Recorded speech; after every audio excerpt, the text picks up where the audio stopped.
Hi, everyone. My name's Nathan Moses. I work with my colleagues down in the southwest portion of the state. We're in the Cedar City office. Interesting questions today that relate to my presentation. One of them was, what if you have more water rights than you have water? And so that's a critical management area, right? And so we do groundwater management plans. And so things like recharge and recovery are important to us because you don't want to let any water go to waste if you can help it. And an example for our area is we have terminus lakes where water goes out and evaporates, and so they'll do projects like capture that water, recharge it, and then hopefully recover it at some future date. Now, I realize that we're behind schedule, and so I'm going to go through this just as quickly as I can. If I could wrap it up in a nutshell, I would tell you that recharge is putting water in the ground, recovery is pulling it out later, and reuse is reusing water at the end of a sewer system, and I could sit down. But we'll fill the rest of my 5 minutes. Okay. All right, so the section of statute is 73.3B for the recharge and recovery permits. Some of the information that sorry, I got to get used to this. I have my notes, but I realize they're up here as well. Some of the information that we need to know is who you are, right? That's the applicant information. So this is just regular stuff. You're just filling out an application. Who are you? What is it that you want to do? Do you have evidence of your water quality permits? There's permits that have to be done with water quality that we don't manage, but those have to be done as well. They don't have to be done in tandem, but they do have to be done before you can actually start recharging the water. What is your plan of operation? We'll need a description of that. Do you have a valid water right? You have to have a water right to be able to recharge. And we will charge you a fee for these applications on the front end with recharge. That's the cheap fee, so it's just based on the amount of water that you're going to recharge according to that schedule, so it can be as little as $150 and up to $1,000. Now, the water quality permits, the Division of Water Quality and the Division of Drinking Water, they have their own permits that you have to get. Like I said, you don't have to get those permits prior to filing, but they do have to be done before you can do the recharge project.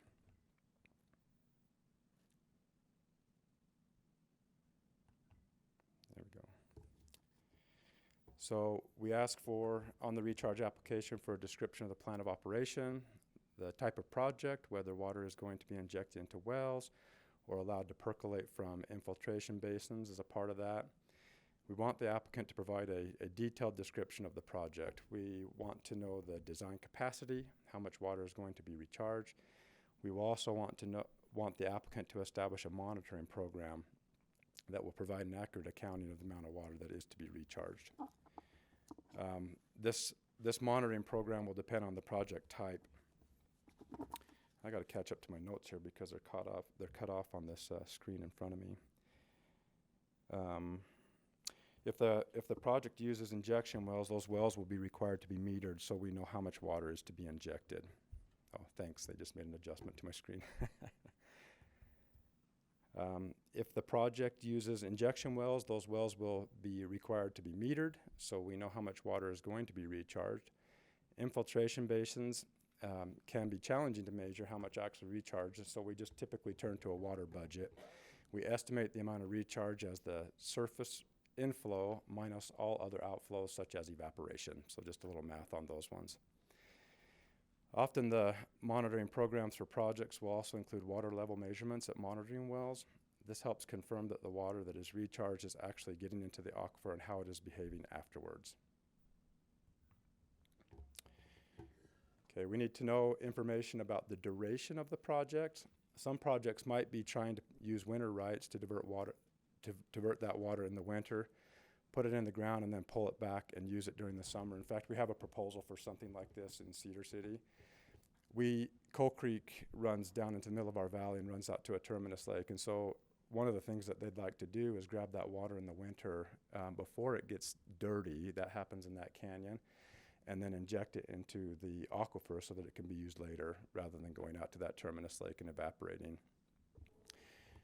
Other projects might be longer term, intending to store water during years with above average surface supply for use several years later during drought conditions. So a longer term type of project.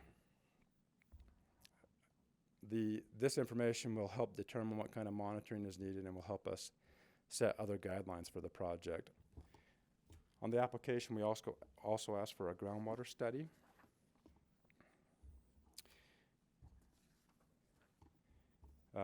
That describes what the hydrologic conditions are like at the project site and that the project is feasible and can work. The groundwater study should also provide information that will indicate whether the project would cause harm to land or to existing water rights, and provide an assessment about how much water will be recoverable. Having a general idea of how the project will work and that the plan is consistent with the hydrologic and geologic reality helps us show that an entity is aware of the financial and technical requirements of the project and that they will have the capability of meeting those requirements. And so one of the things that would be good for these entities to do is to do some sort of a pilot study before they go full bore on these projects so that they know that the project is feasible. Question? Sure, go ahead. Thank you. So with the groundwater study, so you can apply for the permit and not have done the groundwater study with the intent that you will collect this data, during the pilot phase. Yeah. Okay. Yeah, you could. And then I guess you'd just be, the applicant would be subject to submission of the groundwater study. Yep, it could be conditioned like that. Yep. Okay. Yep.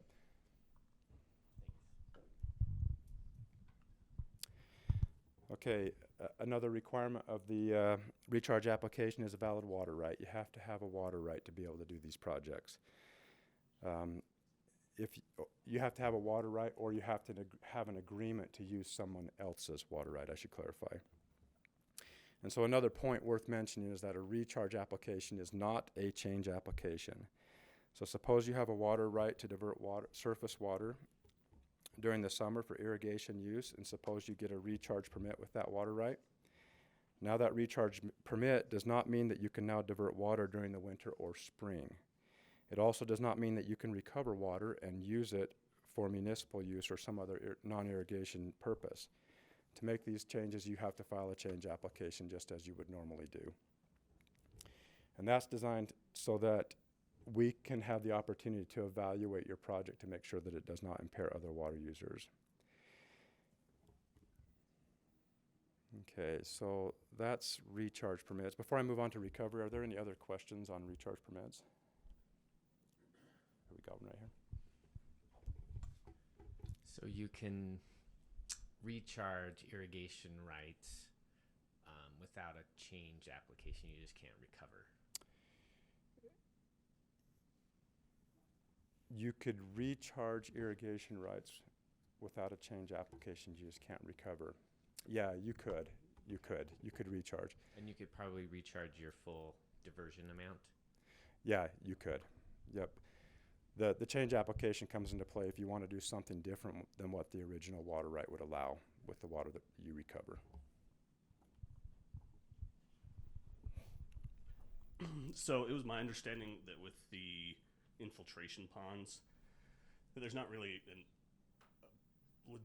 legitimate way to understand fully what's going on below the ground surface. So from the Division of Natural Resources perspective, what's the difference between a permit that won't be approved because you can't really tell what's going on underneath the ground, and one where you feel confident that that's going to recharge the aquifer? Well, the way that we would manage that is actually we would probably approve it, but then require that you have monitoring wells so that we could see what the effects of the recharge is. And so we would observe. Okay. All right, so let's talk about recovery permits.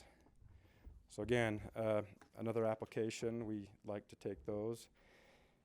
When the law was set up, there was this idea that an entity may be recharging, but it might not be the same entity recovering the water. There may be some sort of an agreement there. So it can be done by either the person recharging or someone else. But in practice, it's typically the entity that files that recharge permit that's also going to file the recovery permit. And so, yeah, that's typically how we proceed. We also require information describing each recovery well. Knowing the location of these wells is important to us for determining the duration of time that a given amount of artificial recharge has remained in the aquifer.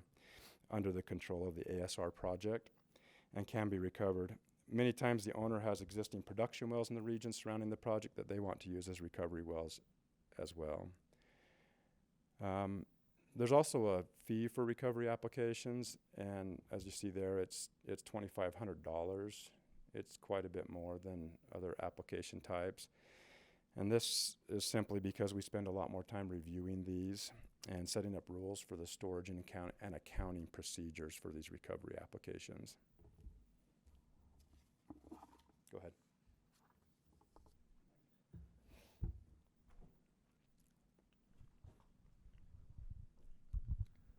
I'm curious, I guess, why every pond isn't a recharge pond? Yeah, I don't know the answer to that. I guess ponds do have seepage, but these are big projects normally, right? And they require a lot of conditioning and effort on the part of the applicant. And so, yeah, you got to be willing to go through all of this to recover that water. A lot of those ponds are just already being used, and so there's no need for the recharge and recovery.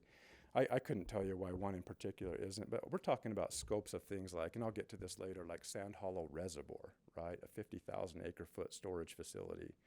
And they're putting tens of thousands of acre feet into the groundwater for recovery later. And they're saving this water for things, in this case, like biblical droughts, right? So that they can have it in times of real shortages. So I don't know the exact answer to that question, but I know that these are just bigger projects typically. Okay.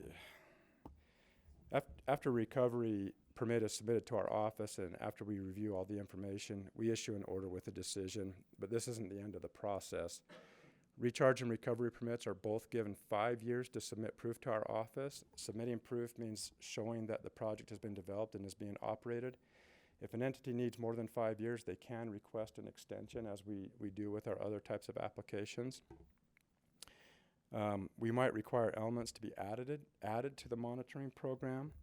We generally require annual submission of reports on quantity of water stored and recovered, and we specify in the order how storage accounting will be done. In addition to the application fee, the division may charge an annual fee to cover the cost of administering the recovery project. And these orders specifying the conditions under which permits can operate are not fixed. We can change them as necessary. And this is different from other orders that we write, right? So we don't actually even have to advertise these. We can just make changes to these orders as long as we're sure that other water rights won't be impaired by what we're doing. And we've done that very thing down in Washington County with the Sand Hollow project. Yeah, go ahead. So what would a monitoring program look like for just like a recharge permit? Probably just some monitoring wells where we record the levels that are in the wells in its most simple. And the applicant would have to bear the burden of installing those. Yeah, it's their project. Yep. They'd probably also include measuring the water going into like an infiltration basin and accounting for evaporation in that basin, some other parameters. Okay, I can tell that we're really falling behind time now, so I'm going to condense this. On the division's website, we set up storage accounts. I'm just going to skip over my notes and go real quick here. The first thing that we look at is an initial wait period. So there's some water that's fully recoverable when you put it into the groundwater system. And so during that initial wait period, you can recover it 100%. But once you get beyond that initial wait period, then we might give you a penalty, right? And so you get 90% if you get out a certain amount of years, and 80% and et cetera. And then the month of loss is that month that we record that. Here's a list of the projects throughout the state. Just let you look at it for a second. Okay, and here's the Sand Hollow project. The Sand Hollow project, as I said, this has been in for a while. They've brought some data to us that shows, and they had a penalty, right? So after a certain amount of years, they were reduced by 10%, and then another 10% after a certain amount of years more. But they're in a situation where they submitted some data to us and showed us that none of the water was actually being lost from the system. They're confined on the south, the west, and the east, and the only place that they lose water is to the Virgin River.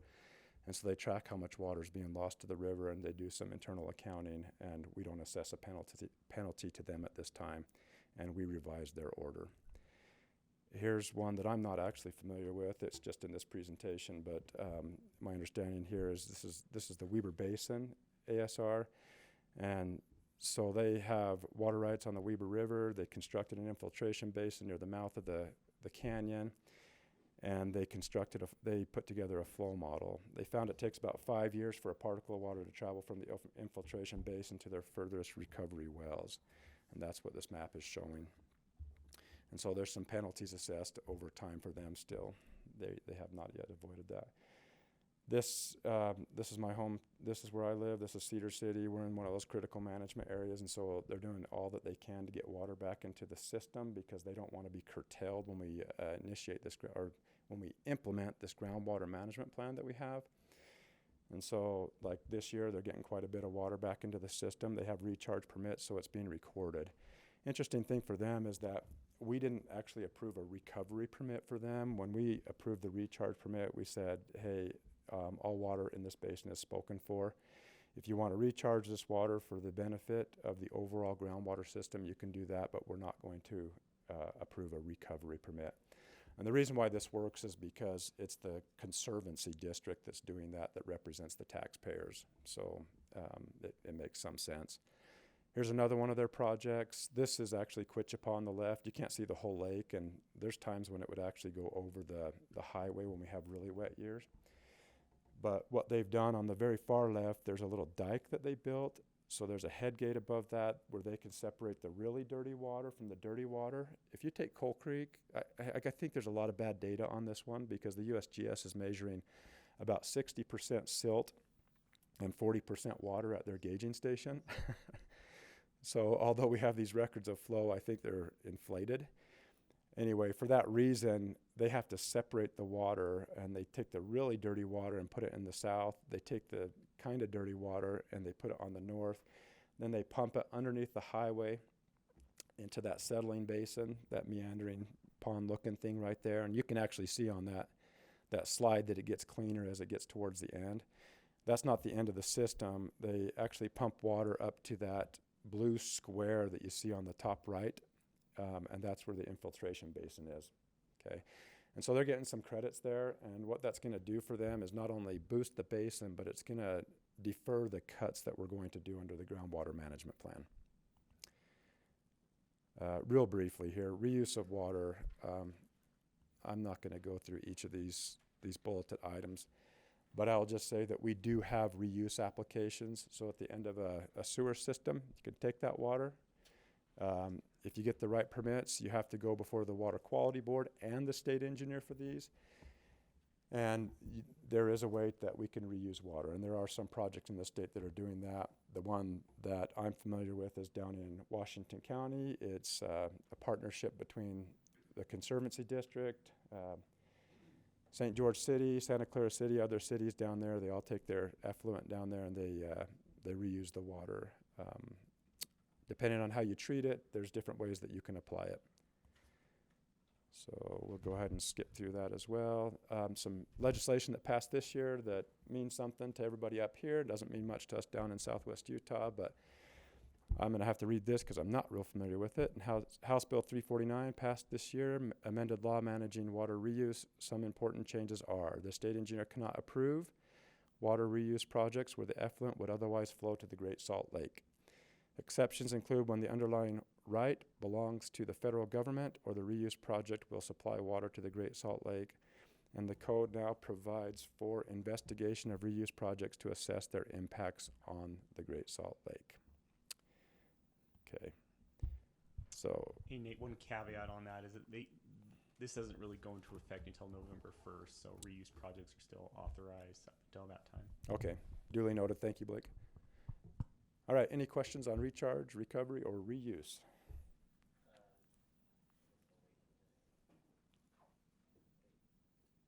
right, thanks. So recharge and recovery projects are exempt from groundwater management plans? Yeah, so it creates their own little bubble of water, right?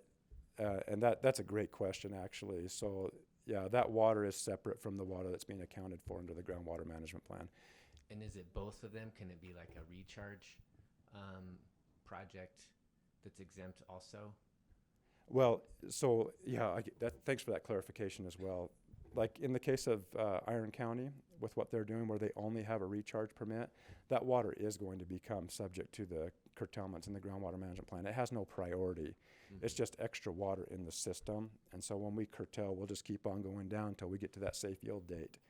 If they were approved for recovery application, then that would be a protected bulb of water that they could only recover. And it does not have a priority date. It's just their water. Okay, so they have to have the recovery side. Yeah, and to be clear, the reason why the Conservancy District didn't get a recovery permit permission is because they came in and appropriated a water right in a basin that was already fully appropriated. So essentially they just said, hey, if there's anything left over here, we'd like to recharge it to make sure it doesn't just evaporate. Otherwise, people would come in with their existing water rights that have consumptive components, and then they could recover those. That's a great question, though. Thank you. All right. Anything else? Okay. Okay. All right. Thank you.